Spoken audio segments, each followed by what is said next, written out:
Good morning. Gyanodaya classes में आपका स्वागत है।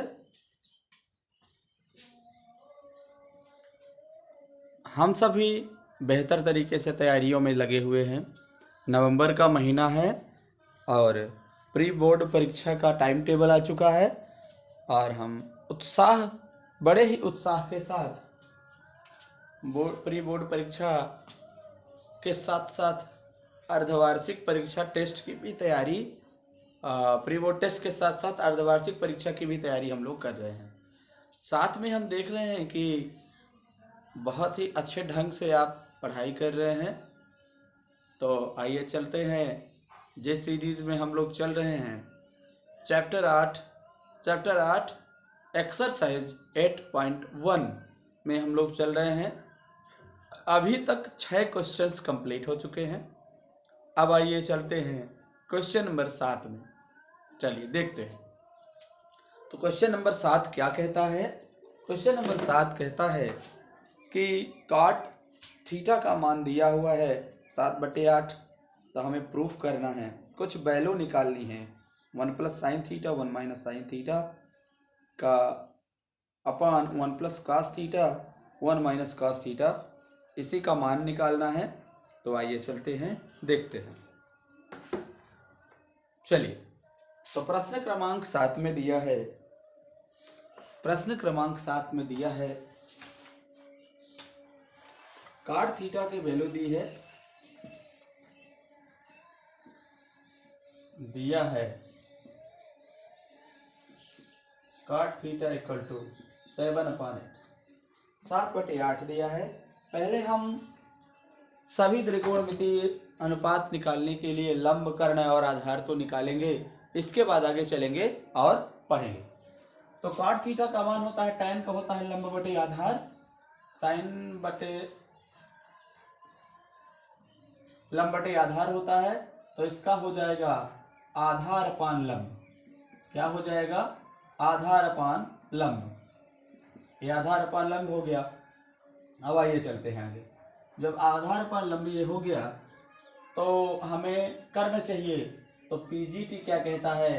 पीजीटी से हम देखेंगे कि कर्ण का वर्ग जो होता है, कर्ण का वर्ग बराबर लंब का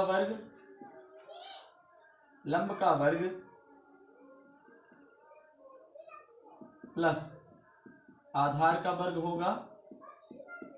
तो लंब का वर्ग हमारे पास कितना है? कर्ण का वर्ग होता ही रहेगा। जब तक हमारे पास नहीं मिल जाता तो आगे चलेंगे, देखते रहेंगे। कर्ण का वर्ग बराबर लंब हमारे पास 8 है, तो 8 का वर्ग हो जाएगा। आधार हमारे पास 7 है, तो 7 का वर्ग हो जाएगा। इस तरह से 8 × 8 = 64 होगा, 7 × 7 = 49 होगा। और ये कर्ण का वर्ग हम लोग निकाल रहे हैं। तो आगे चलेंगे। 9 में 4 जोड़ेंगे 13 हो जाएगा, 4 में 6 जोड़ेंगे 10 और 1 11 हो जाएगा। तो कर्ण का वर्ग हमारे पास कितना आ गया? कर्ण का वर्ग आ गया 113 है। अब हम कर्ण निकालना चाहेंगे। यदि हम कर्ण निकालेंगे तो 113 का वर्गमूल होगा। तो लगभग 113 का कोई गुणनखंड होगा ही नहीं, इसलिए हमारे कर्ण का मान इतना ही रहेगा। हमको क्या चाहिए? हमको अब मान निकालना है। मान निकालना है किसका? हमको चाहिए साइन का वैल्यू और कास का मान। साइन का मान और कास का मान चाहिए। तो हम पहले निकाल लेते हैं। तो साइन थीटा = कितना होता है? साइन थीटा बराबर होगा लंब बटे कर्ण होगा। अब तो लंब का मान हमारे पास कितना है? 8 है और कर्ण का मान है √113 है, तो ये हो जाएगा। और कास का मान हमें चाहिए, तो कॉस थीटा का मान होता है आधार अपान कर्ण होता है कास का। तो ये हो जाएगा, आधार की वैल्यू है हमारे पास कितनी? 7 और कर्ण की वैल्यू कितनी है हमारे पास? कर्ण की वैल्यू है √113 मतलब 113। अब प्रश्न नंबर 1 7वें का 1 नंबर कहता है, 7वें का फर्स्ट नंबर है। ये फर्स्ट नंबर हमें कहता है। चलिए हम क्वेश्चन लिख लेते हैं और क्वेश्चन लिखने के बाद हम सॉल्व कर लेते हैं। तो ये क्या लिखा हुआ है? लिखा हुआ है कि 1 plus sine theta into 1 minus sine theta ये होगा अपान 1 प्लस कॉस थीटा और 1 माइनस साइन थीटा हो जाएगा। इस तरह से इसी का मान हमें ज्ञात करना है। अब जब इसी का मान हमें ज्ञात करना है, मैं देख रहा हूँ एक बार क्वेश्चन फिर से, तो आइए देखते हैं। यदि 1 plus sine theta 1 minus sine theta है तो हम एक फार्मूला लगा सकते हैं, a plus B A minus B लगा सकते हैं। इसमें भी a plus B A minus B लगा सकते हैं। मतलब हम क्या जानते हैं, a प्लस बी और a माइनस बी यदि किया जाए तो होता है a square minus B square. तो यही फार्मूला हम यहाँ रखेंगे। a की जगह पे 1 है, b की जगह पे साइन है, इधर a की जगह पे 1 है, b की जगह पे कॉस है।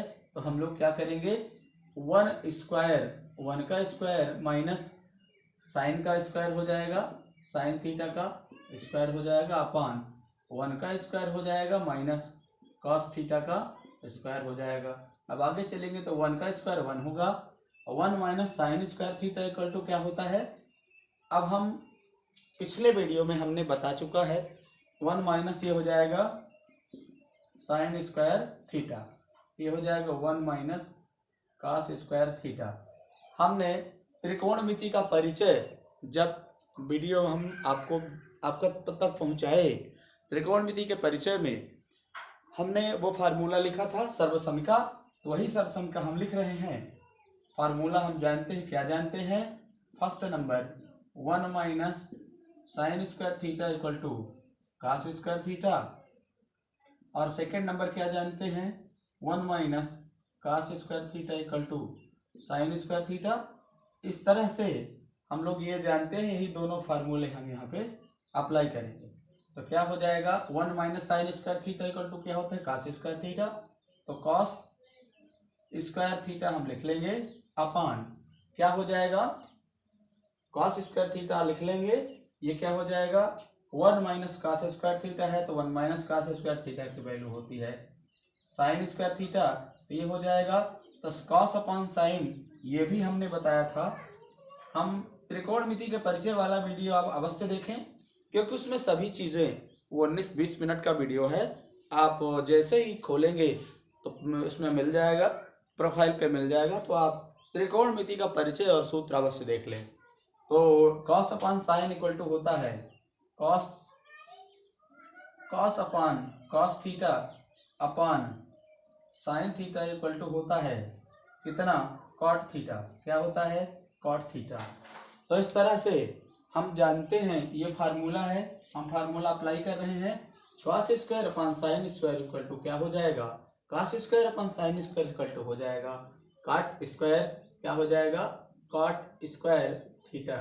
अब हमें निकालना है,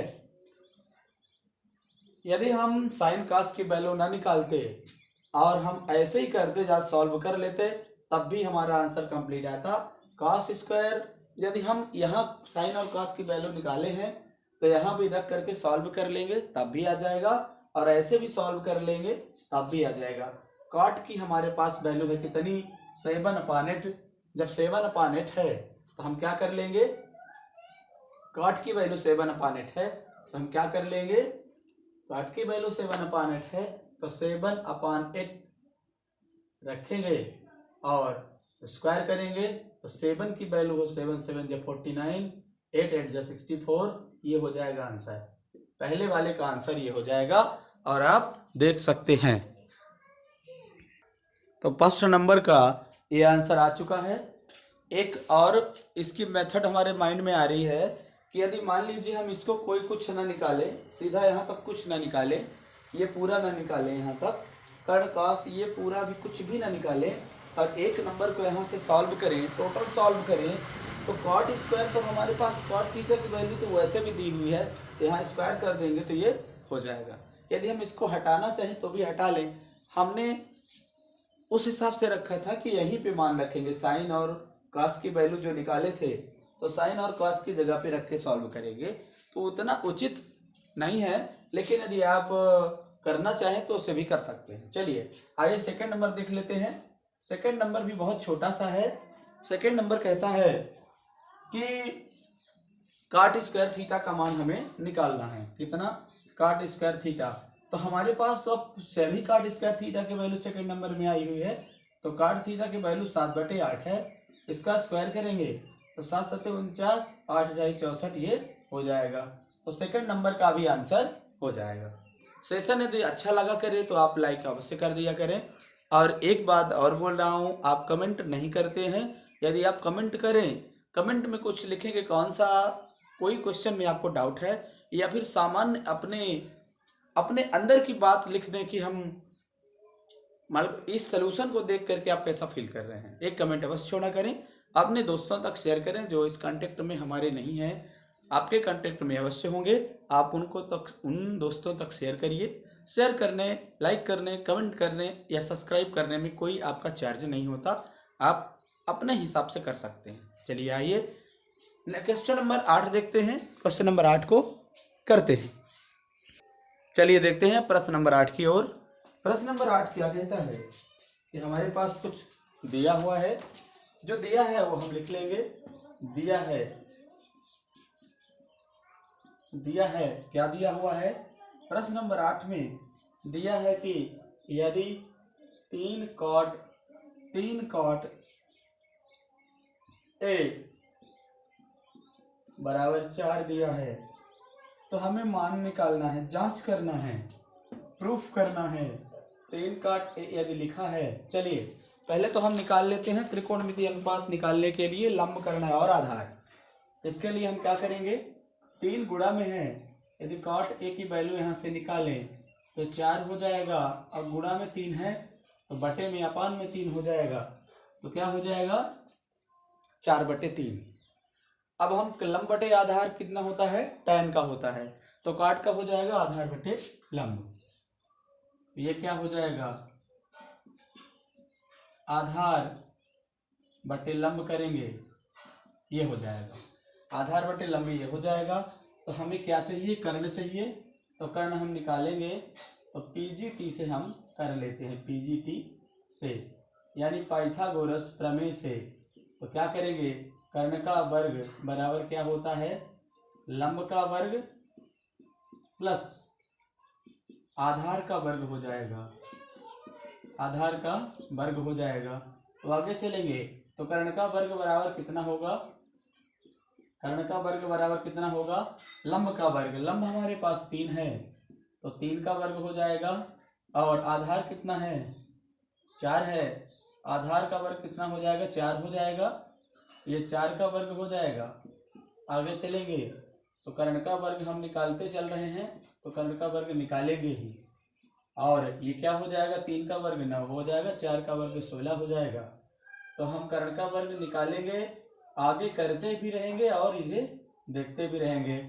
16 में 9 जोड़ेंगे तो 25 आ जाएगा। यदि हम कर्ण निकालते हैं, यदि कर्ण हम निकालते हैं तो क्या हो जाएगा इसका? सॉरी, अब ये स्क्वायर में नहीं रहेगा। कर्ण निकालेंगे तो 25 क्या हो जाएगा? वर्गमूल लग जाएगा। और यदि हम कर्ण का वर्ग कर्ण को ही निकालते हैं तो ये हो जाएगा 5 गुणा 5, तो एक ठो जोड़ा बन जाएगा। तो कर्ण हमारे पास हो जाएगा, कर्ण कितना? 5। कर्ण कितना हो जाएगा? 5 हो जाएगा। अब हम क्या देखेंगे कि हमें जो प्रूफ करना है, तो हमको क्या क्या चाहिए प्रूफ करने में, क्या क्या चाहिए वो सब चीज़ें हम देख लेते हैं। तो प्रूफ करने में हमको क्या चाहिए? प्रूफ करने में लिखा हुआ है कि यदि हमारे पास ये है तो हमको प्रूफ क्या करना है? सिद्ध करना है। सॉरी, सिद्ध नहीं करना है, जांच करनी है कि हमारे पास है उतना कि नहीं।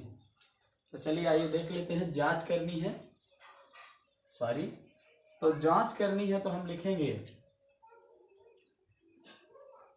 जांच करनी है। क्या जांच करनी है? जांच करनी है कि 1 minus tan square A upon 1 plus tan square A equal to क्या होता है? Equal to cos square A minus sine square A, ये हमको चाहिए।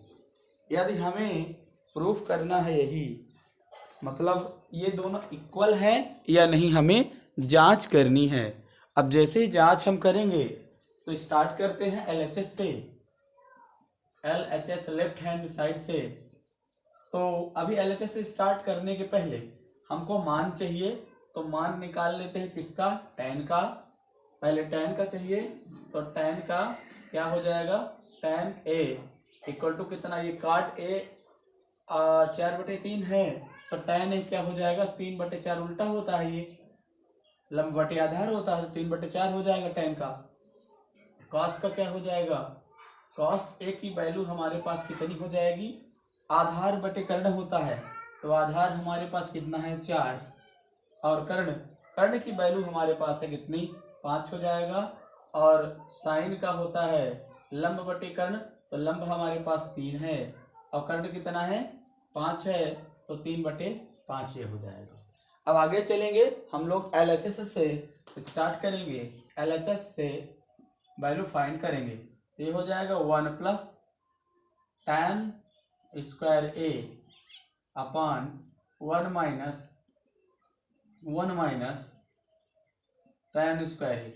अब आगे चलेंगे, 1 की वैल्यू तो हमारे पास है, टैन हमारे पास मालूम है 3/4 का स्क्वायर हो जाएगा।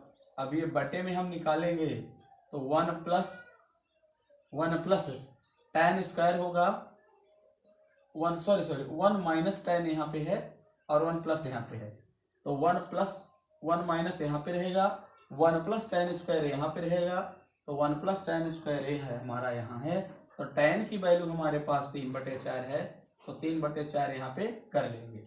अब आइए आगे चलते हैं, ये हो जाएगा 1 माइनस 3 में 3 का गुणा करेंगे, 3 3 9, 4 का वर्ग हो जाएगा 16 है, और फिर क्या हो जाएगा 1 प्लस, ये भी स्क्वायर है, स्क्वायर रहेगा, 3 3 9 और 4 चौक 16 ये हो जाएगा। हम आगे इसको सॉल्व करते चलेंगे और देखेंगे। चलिए आइए देखते हैं, तो हमारा कितना हो जाएगा, ये हो जाएगा, यदि हम एलसीएम लेके सॉल्व करेंगे तो एलसीएम 16 हो जाएगा, एक हो जाएगा 16, एक कम 16 माइनस 9, ये हो जाएगा 16 माइनस 9 अपान कितना, एलसीएम 16 ही रहेगा, अपान इसका हो जाएगा 16 प्लस 9, ये हो जाएगा 16 प्लस 9 बटे 16 ये हो जाएगा। हम आगे चलेंगे तो क्या हो जाएगा, 16 में 9 निकल जाएगा, 7 हो जाएगा, 7/16, और ये गुणा, ये भिन्न का भाग हो गया है, तो हर में अंश का हर हो जाएगा, तो 16 ना 25/16 ही हो जाएगा, तो इसको कहेंगे 16/25, बदल जाएगा ये, तो ये 16 से 16 कट जाएगा, तो हमारा आंसर अभी इसका मान एलएचएस का मान आ जाएगा 25। अब आरएचएस निकालेंगे, आरएचएस चेक करेंगे, हम दोनों का वैल्यू निकाल रहे हैं, इक्वल आएगा तो इक्वल लिखेंगे, नहीं आएगा तो नहीं लिखेंगे।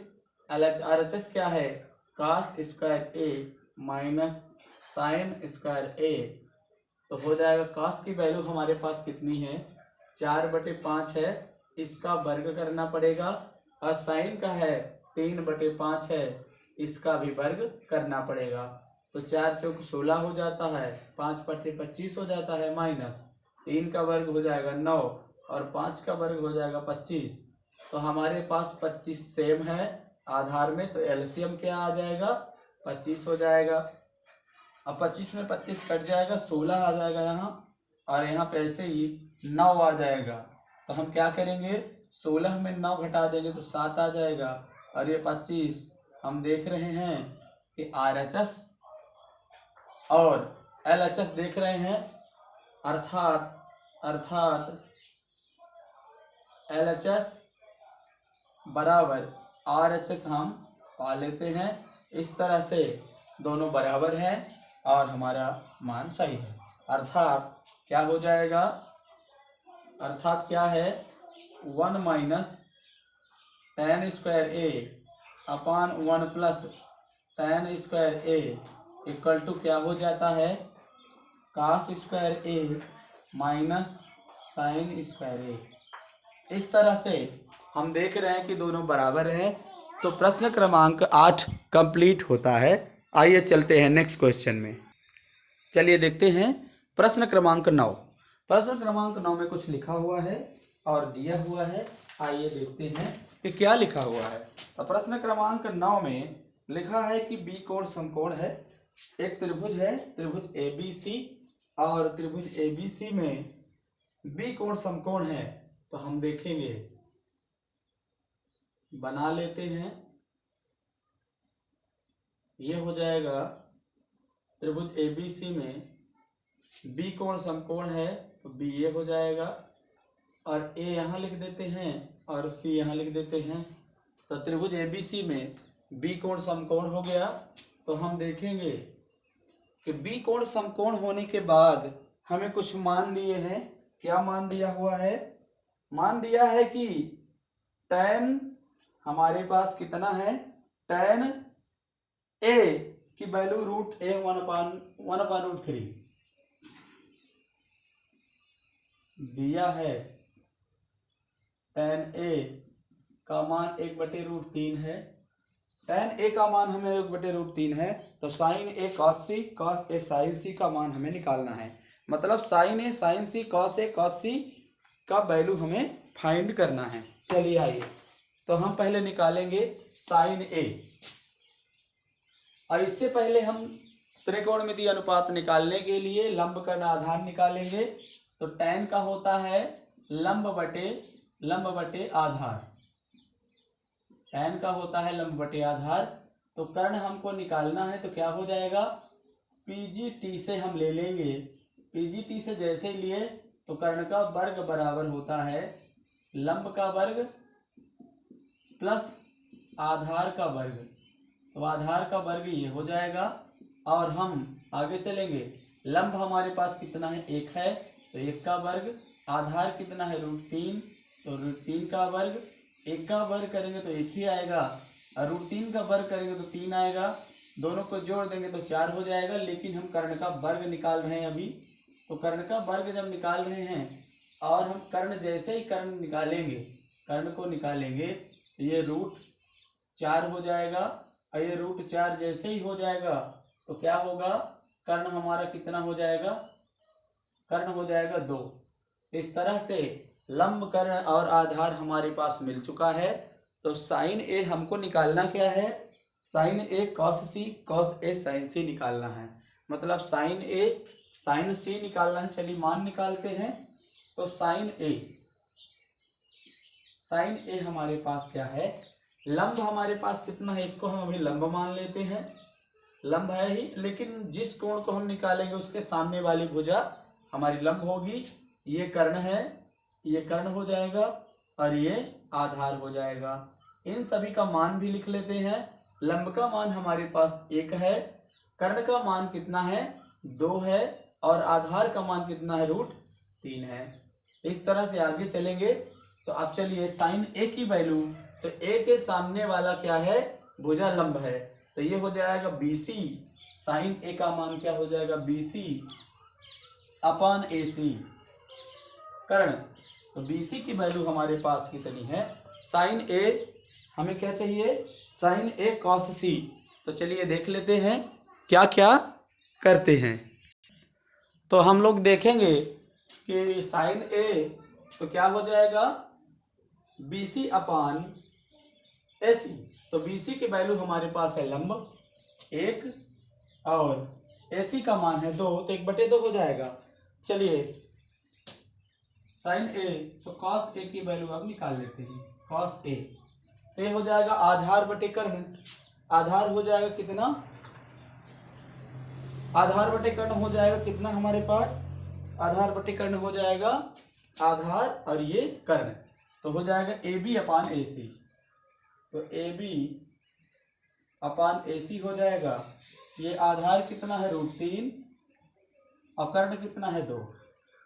अब चलिए sin C और cos C की वैल्यू निकाल लेते हैं। cos C, अब C के सामने वाली भुजा क्या है, C के सामने वाली भुजा अब लंब ये हो जाएगा, लंब AB हो जाएगा। तो क्या करेंगे, cos का होता है आधार बटे कर्ण, क्या होता है, cos C का होता है आधार बटे कर्ण, ये लंब होगा तो ये आधार हो जाएगा, यानी BC अपान AC ये हो जाएगा BC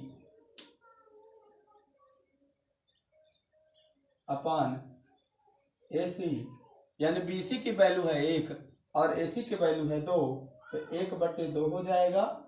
आगे हम चलेंगे तो क्या हो जाएगा, आगे होगा cos C। अब sin C देख लेते हैं, तो sin C की वैल्यू कितनी हो जाएगी, C यानी C के सामने वाला लंब होगा, ये लंब होगा, ये आधार होगा और ये कर्ण रहेगा। तो लंब बटे कर्ण होता है तो √3/2 यानी AB अपान AC हो जाएगा, तो ये हो जाएगा √3/2। आइए अब चलते हैं, एक नंबर में क्या लिखा हुआ है। पहले नंबर में हमें जो मान निकालना है, पहले नंबर में लिखा हुआ है sin A cos C plus cos A sin C। sin A cos C plus cos A sin C लिखा हुआ है, cos A sin C। तो इन दोनों की वैल्यू निकालेंगे। sin A की वैल्यू हमारे पास है 1/2, गुणा करेंगे cos C की वैल्यू भी है 1/2 प्लस cos A की वैल्यू है हमारे पास कितनी, √3/2 और sin C की वैल्यू है हमारे पास √3/2। अब इस तरह से हम इकट्ठा करेंगे तो 1/4 हो जाएगा, प्लस ये √3 में √3 का गुणा होगा तो 3 हो जाएगा, 2/2 कितना हो जाएगा, वह 2 का मल्टीप्लाई हो जाएगा तो 4 हो जाएगा। हर समान है तो अंश जुड़ेगा, तो 3 1 4 हो जाएगा, ये एलसीएम 4 हो जाएगा, 4 से 4 कटेगा 1 हो जाएगा, तो इसका वैल्यू कितनी हो जाएगी, 1 हो जाएगी। अब दूसरे नंबर पे चलते हैं, क्या क्या लिखा हुआ है। दूसरे नंबर पे लिखा है cos A cos C minus sin A sin C, क्या हो जाएगा, cos A cos C minus sin A और sin C। तो cos A की वैल्यू हमारे पास कितनी है, cos A की वैल्यू है हमारे पास √3/2, cos C की वैल्यू हमारे पास कितनी है 1/2 माइनस sin A की वैल्यू हमारे पास कितनी है 1/2 और sin C की वैल्यू है √3/2, तो ये हो जाएगा कितना, √3/4 हो जाएगा माइनस √3/4 ये भी हो जाएगा। इस तरह से तो इसका आंसर 0 हो जाएगा और इसका आंसर 1 हो जाएगा। हम लोग आगे चलेंगे प्रश्न क्रमांक 10 की ओर, आइए देखते हैं और चलते हैं। चलिए प्रश्न क्रमांक 10 की ओर चलते हैं। प्रश्न क्रमांक 10 में लिखा हुआ है, क्या लिखा है कि हम देखेंगे, प्रश्न क्रमांक 10 में हम देखते हैं क्या है। प्रश्न क्रमांक 10 में लिखा हुआ है कि त्रिभुज PQR में जिसका कोण Q समकोण है। तो पहले PQR बना लेते हैं, Q कोण समकोण है, तो हम समकोण यहाँ Q रखेंगे और हम क्या कर लेंगे, P यहाँ रख लेते हैं और R यहाँ पे रख लेते हैं। चलिए आइए देखते हैं, कुछ लिखा हुआ है प्रश्न क्रमांक 10 में और हमें मान लिखना है। PR और QR = 25 लिखा है, दिया है PR और QR, PR प्लस QR की वैल्यू 25 दी हुई है हमारे पास, PR और QR की वैल्यू 25 दी हुई है और PQ की वैल्यू कितना दिया है, 5 दिया है। 5 सेंटीमीटर दोनों में है, तो ये सेंटीमीटर ये हो गया, ये सेंटीमीटर ये हो गया। अब आगे चलते हैं, तो यदि हमें लंबकर्ण और आधार की वैल्यू निकालनी है तो क्या हो जाएगा, लंबकर्ण और आधार की वैल्यू हमें निकालनी है तो क्या हो जाएगा, हम देखेंगे यदि हम PQ की वैल्यू रख दें, PQ की वैल्यू क्या रख दें, 5 सेंटीमीटर रख दें, ये PQ है 5 सेंटीमीटर, तो हमारे पास क्या चाहिए, QR या PR की वैल्यू चाहिए हमें। तो यदि हम QR की वैल्यू x मान लें, यदि QR की वैल्यू x मान लें, x सेंटीमीटर हो जाए, तो आगे हम चलते हैं, माना कि QR = x सेंटीमीटर, इसलिए क्या हो जाएगा, यहाँ पे PR प्लस QR = 25 है, तो PR हमारे पास रहेगा और QR की वैल्यू हो जाएगी x + 25, ये 25 = 25, तो PR की वैल्यू हमारे पास जब निकालना पड़ेगा, ये 25 - x हो जाएगा सेंटीमीटर में। इस तरह से यदि हम क्यू आर की वैल्यू हम क्या मान लें, एक्स मान लें, तो पी आर की वैल्यू क्या हो जाएगी, 25 माइनस एक्स सेंटीमीटर हो जाएगी। अब आगे हम पाइथागोरस थ्योरम या पीजीटी से निकाल सकते हैं। तो त्रिभुज पी क्यू आर में, त्रिभुज पी क्यू आर में पीजीटी से जैसे लेंगे, पीजीटी से जैसे निकालेंगे तो क्या हो जाएगा, कर्ण का वर्ग, कर्ण क्या है, पी आर है, पी आर का वर्ग बराबर लंब का वर्ग यानी क्यू आर का वर्ग और प्लस आधार का वर्ग है यानी पी क्यू का वर्ग है। सभी की वैल्यू हमारे पास है। पी आर का मान हमारे पास है 25 माइनस एक्स का होल स्क्वायर हो जाएगा, इक्वल टू हो जाएगा क्यू आर, क्यू आर का मान एक्स है तो एक्स का होल स्क्वायर हो जाएगा, और पी क्यू की वैल्यू है हमारे पास 5, तो 5 का वर्ग हो जाएगा। अब आगे चलेंगे, ए माइनस बी का होल स्क्वायर हो जाएगा, तो ए स्क्वायर हो जाएगा प्लस बी स्क्वायर यानी एक्स का स्क्वायर माइनस 2ab होता है, तो 2 ए की वैल्यू है 25, बी की वैल्यू है एक्स, इक्वल टू यहाँ हो जाएगा एक्स स्क्वायर और प्लस 25 हो जाएगा, एक्स से एक्स कटेगा। आगे हम चलेंगे तो क्या हो जाएगा, यहाँ 25 में 25 का गुणा करेंगे तो 625 हो जाएगा, माइनस 50x हो जाएगा, 50x हो जाएगा बराबर 25 हो जाएगा।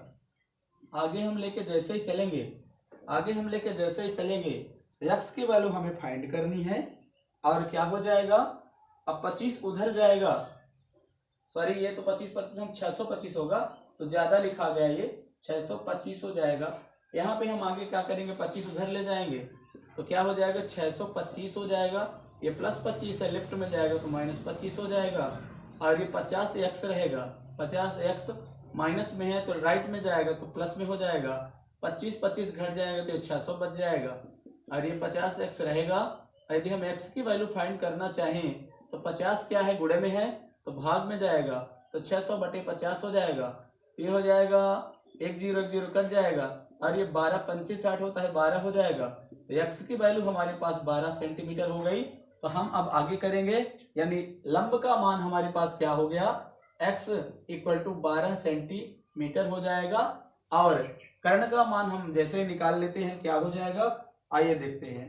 कर्ण का मान हम निकालेंगे तो क्या हो जाएगा, चलिए, तो हमारे पास कितना हो गया, यदि हम क्यू आर की वैल्यू मान लिए x, तो x का मान हमारे पास कितना आ गया, 12 आ गया, और हम पी क्यू की वैल्यू क्या निकाले हैं, पी आर की वैल्यू, इसलिए क्या करेंगे, Q R equal to X equal to 12 हो जाएगा, और पी आर की वैल्यू है 25 माइनस एक्स, तो 25 का मान हमारे, एक्स का मान हमारे पास कितना है, 12 है, तो 25 में 12 घटा देंगे तो 13 हो जाएगा, 13 सेंटीमीटर हो गया।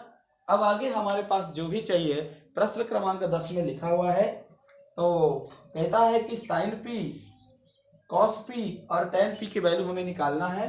तो साइन पी की वैल्यू हम देख लेते हैं, साइन पी लंब बटे कर्ण होता है, पी के सामने वो लंब होगा, तो लंब बटे कर्ण यानी पी क्यू अपान पी आर हो जाएगा। तो हमारा इसका मान कितना आया है, 13 आ गया है, तो क्या हो जाएगा, पी क्यू अपान पी आर हो जाएगा। तो पी क्यू की वैल्यू हमारे पास कितनी है, पी क्यू सॉरी लंब बटे कर्ण होगा तो क्यू आर होगा, क्यू आर सॉरी लंब बटे कर्ण होगा तो क्यू आर होगा, तो क्यू आर की वैल्यू हमारे पास 12 है, और कर्ण की वैल्यू पी आर की वैल्यू 13 है, तो 12/13 साइन पी की वैल्यू आ जाएगी, 12/13 साइन पी की वैल्यू आ जाएगी। अब कॉस पी को देखेंगे, कॉस पी को देखेंगे, कॉस पी की वैल्यू हमारे पास क्या हो जाएगी, आधार बटे कर्ण, तो आधार का मान है पी क्यू है और पी आर है, तो पी क्यू की वैल्यू हमारे पास कितना है, आधार है यानी 5 है, और कर्ण की वैल्यू 13 है यानी पी आर की वैल्यू हमारे पास 13 है। इसी प्रकार टेन पी की वैल्यू हम निकालेंगे, टेन पी की वैल्यू होती है लंब बटे आधार, तो लंब हमारे पास यानी आर क्यू है, आर क्यू, और आधार का मान है पी क्यू। तो इस तरह से आगे चलेंगे तो क्या हो जाएगा, लंब का यानी आर क्यू की वैल्यू हमारे पास 12 है और आधार की वैल्यू है 5, तो इस तरह से 12/5 हो जाएगा, इस तरह से 12/5 हो जाएगा। एक वैल्यू हमारे पास 12/13 हो गई, दूसरी वैल्यू हमारे पास 5/13 हो गई, और तीसरी वैल्यू 12/5 हो गई। तो इस तरह से सभी आंसर अब हमारे सामने हैं। अब आइए आगे चलते हैं प्रश्न क्रमांक 11 की ओर, चलिए देखते हैं और बेहतर तरीके से करते हैं। चलिए प्रश्न क्रमांक 11 देख लेते हैं। प्रश्न क्रमांक 11 में हमारे लिए सत्य असत्य कारण सहित बताने के लिए कहा गया है। तो पहला नंबर क्या है, कहता है कि tan a का मान सदैव 1 से कम होता है। तो tan क्या होता है, tan a का मान सदैव 1 से कम कहता है। तो tan का मान लंब बटे आधार होता है, लंब बटे आधार होता है, लंब बटे आधार होगा। तो लंब बटे आधार होगा तो लंब हमारा और आधार दोनों का मान यदि करेंगे तो tan 1 से कम नहीं आएगा, यानी लंब हमारा क्या है, लंब हमारा है। अब यदि हम त्रिभुज बना लें, ये त्रिभुज बना लें, ए यहाँ लिख दें, ए यहाँ लिख दें, यहाँ बी लिख दें, यहाँ सी लिख दें, तो tan क्या होगा, लंब बटे आधार होगा, यानी ए के सामने की भुजा लंब होगी और उससे संलग्न भुजा होगी, तो दोनों का जोड़ तो अधिक आएगा ना, इसलिए यदि लेस देन 1 होगा, ये लेस देन 1 हो जाए, ग्रेटर देन 1 हो जाएगा, इसलिए हमारा पहला मान क्या है, असत्य है। पहला क्या हो जाएगा, असत्य हो जाएगा। दूसरा देख लेते हैं। दूसरा देखेंगे, कोण ए के किसी मान के लिए सेक ए का मान 12/5 है। तो सेक ए का मान यदि 12/5 होता है, 12/5, तो ये कॉस का आधार बटे कर्ण, ये कर्ण बटे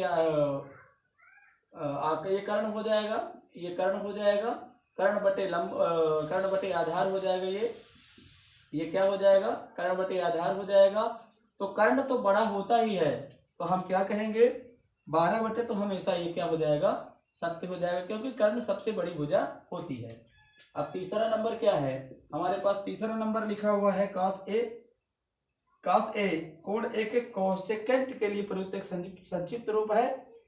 तो ये कोसेक के लिए है, ये कॉस ए जो है, कॉस ए तो कोसेक के लिए नहीं होगा, कोसेक केंट है ये, तो संक्षिप्त रूप है, तो ये क्या है, ये असत्य हो जाएगा, ये क्या होगा, असत्य हो जाएगा। अब 4 नंबर हम देख लेंगे। 4 नंबर, कॉट ए, अब कॉट और ए का गुणनफल होता है, जो कॉट है, कॉट ए, तो कहता है कि कॉट और ए का गुणनफल होगा, तो यह असत्य होगा, क्योंकि कॉट और ए का गुणनफल कॉट नहीं होता, बल्कि ए कोण होता है, ये क्या हो जाएगा, असत्य हो जाएगा। ये 5 नंबर हम देखेंगे। प्रश्न क्रमांक 5, किसी भी कोण थीटा के लिए साइन थीटा का मान 4/3 होगा। यदि साइन थीटा का मान 4/3 हो सकता है, लेकिन किसी भी कोण के लिए संभव नहीं है। 4/3 ये होगा, यदि होगा तो किसी भी कोण के लिए संभव नहीं है, प्रत्येक कोण के लिए संभव नहीं है, एक कोण के लिए संभव है, कहता है किसी भी कोण के लिए, इसलिए असत्य हो जाएगा। अब चलते हैं, अब हमारा चैप्टर एक्सरसाइज 8.1 कंप्लीट होता है, और 8.1 कंप्लीट हो जाएगा, कंप्लीट हो भी गया है। यदि आपको 8.1 एक्सरसाइज 8.1 में किसी भी प्रकार की प्रॉब्लम आपको समझ में आती है, आप कमेंट में अवश्य लिखें। यदि सेशन अच्छा लगे तो लाइक करें, शेयर करें, एक सब्सक्राइब अवश्य करें, और कमेंट में आवश्यक रूप से आप लिखें कि हमें आपको क्या समस्या है, या फिर आपको कितना अच्छा लग रहा है, कितना अच्छा सलूशन आप पा रहे हैं। चलिए आइए मिलते हैं नेक्स्ट वीडियो में नए ऊर्जा के साथ, नए एनर्जी के साथ, और एक्सरसाइज 8.2 के साथ। जय हिंद, जय भारत।